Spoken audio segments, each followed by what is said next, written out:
Alright, so today we are looking at the Stanley model ST400 once again, and it is obviously on a rail. So, yeah, I decided to go ahead and put this one on a rail. You know, I've had the linear set up in here for a while on a rail. So yeah, I tried to set this one up when I first got it, but that was back when it was still having issues. So obviously I had to take it apart a little bit. I had to resolder a connection on the transformer, and now it's working just fine. So I went ahead and set it up. This is its original rail. It's the 5-piece tube rail here. The older Stanleys came with the 4-piece tube rails. But yeah, so obviously original chain cable on these Stanleys. You want to leave the chain pretty loose. So that's what I did. The chain does kind of catch on the trolley a little bit because I don't have any weight to keep it straight. So that's whatever. But yeah, there's the original pulley. This is the trolley for it. You know, this is what it looks like. It's kind of a little bit of a weird trolley. You can pull it just straight down and it will go back. Or if you pull it down and back or down and forward, you can keep it disconnected and it will slide through.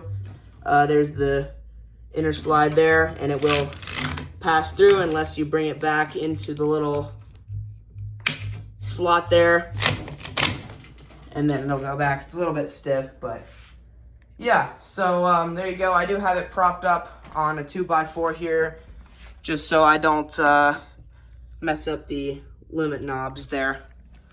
But yeah, so let's go ahead and give this a run. We still have the original sensors set up and this old Genie button. So yeah, let's go ahead and run it. Here we go.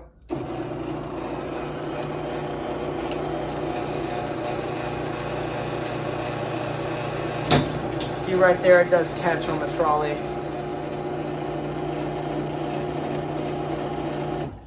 But yeah, it's not too quiet. The case vibrates a little bit on the way down. It's a little bit quieter on the way up. Just straighten that out. But yeah, so it's kind of a slow operator actually. We'll run it back down here.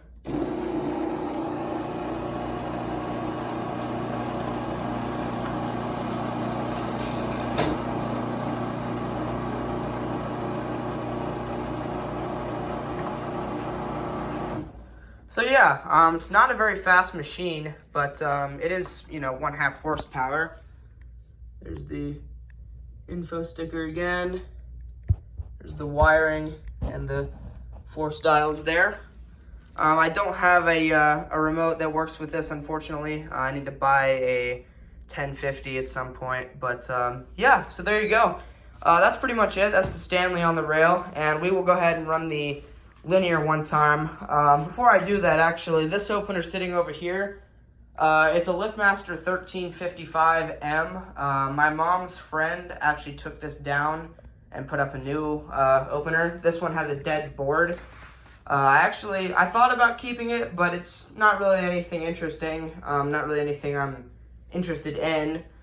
I do like this style LiftMaster, but you know, it has a dead board anyway, so I just parted out, you know, the good parts. I didn't bother taking any of the bearings though, but took the sprocket, took the capacitor, took the power cord, and a couple other things. Don't really remember. I took the limit assembly and the RPM sensor. But yeah, let's go ahead and give this linear a run here.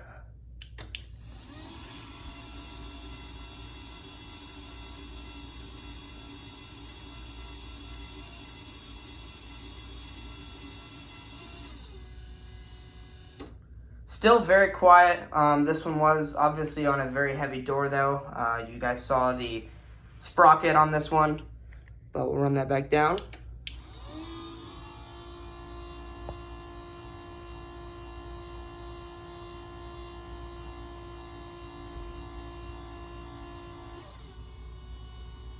So yeah, it doesn't sound perfect, but it still is pretty quiet. But yeah, there you go. That's the Stanley on the rail. We'll go ahead and run this thing one more time here. And here we go.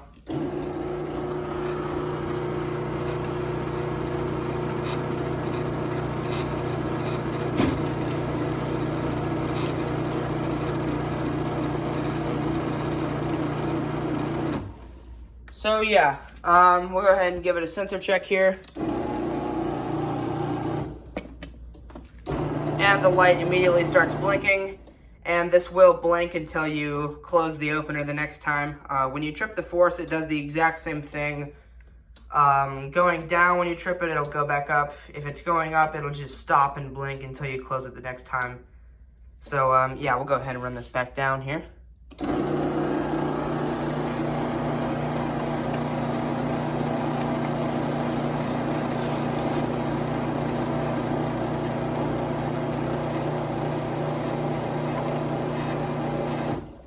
But yeah, so there you go. That's the Stanley on the rail. I do really like this machine. I was glad I was able to get one, but or get a Stanley, I mean.